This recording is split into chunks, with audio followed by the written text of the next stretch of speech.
In recent months, there have been growing calls from some supporters of the Duterte family, urging the public to rise, to protest, or even to mobilize a so-called people power in response to legal cases or political shifts.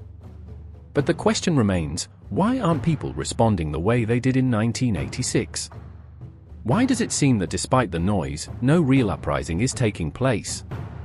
In this episode, we explore the top 10 reasons why a Duterte-led people power movement simply hasn't materialized, and perhaps, cannot. Number 10.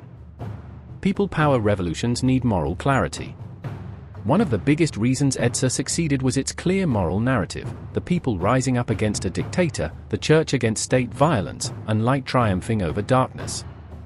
In contrast, calls for mass action by Duterte allies, such as rallies against the ICC, criticism of the Marcos Duterte split, or accusations of political persecution, lack that same moral clarity. There's no compelling David versus Goliath story, only political complaints dressed in revolutionary rhetoric. The public simply doesn't feel that the cause is worth marching for.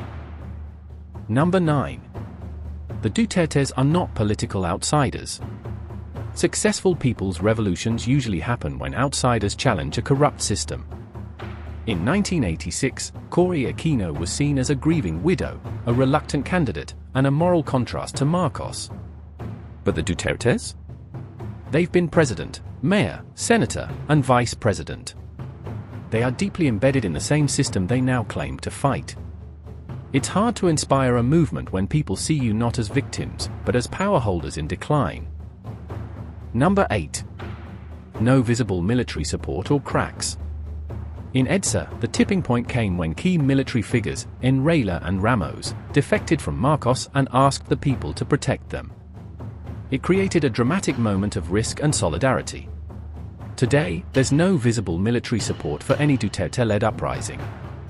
The armed forces of the Philippines remains loyal to the constitution and wary of partisan politics. Without military defection, there's no real threat of regime change, and no one to protect. Number 7. There's no unifying figure or symbol. Cory Aquino's image, simple, sincere, and spiritual, became the icon of hope and integrity. Right now, no single Duterte figure has emerged as a uniting moral force. Former President Duterte is facing legal challenges. VP Sara Duterte is seen as politically strategic but divisive. Unlike Cory or Ninoy, there's no one with a martyr narrative or a clear moral high ground that could unify people beyond their base. Number 6. Public fatigue and emotional exhaustion. The Filipino public has been through a lot: COVID-19 lockdowns, economic struggles, political scandals, and constant social media battles. There is a deep sense of political fatigue. People are not inspired to mobilize, especially for causes they see as self-serving or ambiguous. Revolutions require emotional energy and collective momentum, and right now, Filipinos seem more focused on moving forward quietly rather than returning to the streets. Number 5. Strong online presence doesn't equal real-world mobilization. The Duterte base is undeniably active and loud on social media. But trending hashtags, viral vlogs, or live stream rants don't automatically lead to massive street demonstrations. During EDSA, the people physically gathered in faith and unity, risking their lives for a common cause. Today, online engagement is often confined to echo chambers, and many followers are either paid trolls, anonymous accounts, or simply unwilling to march in person.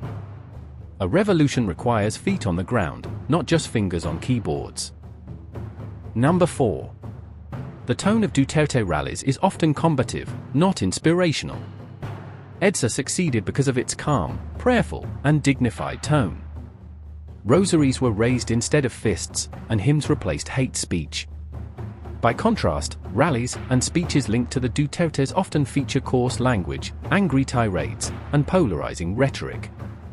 This tone alienates the middle class, professionals, church groups, and young people, the very sectors that sustained people power in 1986. Fear and rage can mobilize some, but they can't sustain a movement rooted in hope. Number 3. The Catholic Church is not supporting it. During EDSA, Cardinal Sin's call on Radio Veritas was a turning point, the moral compass that gave legitimacy to the uprising. Religious leaders, nuns, priests, and laypeople flooded the streets, confident that they were on the side of justice. But the Duterte camp has had a rocky relationship with the church, often attacking bishops and clergy. Without the church's moral endorsement, there's no sacred space for peaceful protest, and no spiritual backbone to guide the people. Number 2. There is no triggering crisis to rally around. Revolutions are usually sparked by a dramatic turning point: Ninoy Aquino's assassination, 1983, the cheating in the snap elections, 1986, or even the Hello Garcia scandal, 2005. Today, no such clear, unifying scandal or injustice has galvanized the people in favor of the Dutertes. Legal cases or political infighting aren't enough. Until there's a moment of mass outrage, most Filipinos will simply watch from the sidelines. Number 1.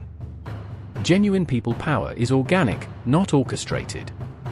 EDSA wasn't announced in a press conference or coordinated by political parties. It emerged from the ground up, a mystical moment when conscience, faith, and courage converged. When leaders try to force a people power moment for their own survival, people instinctively recognize it as artificial. Authentic movements grow from deep suffering, shared hope, and real solidarity, not from political calculations or family branding. To spark a true people power revolution, one needs more than just popularity or followers. It takes moral clarity, a symbolic leader, institutional fractures, public conviction, and a sacred cause. For now, the Dutertes don't have those elements, and the Filipino people seem to know it. Thanks for watching Kasaysayan at Simbahan. Like, share, and subscribe for more historical reflections rooted in faith and truth. Stay curious, and stay faithful.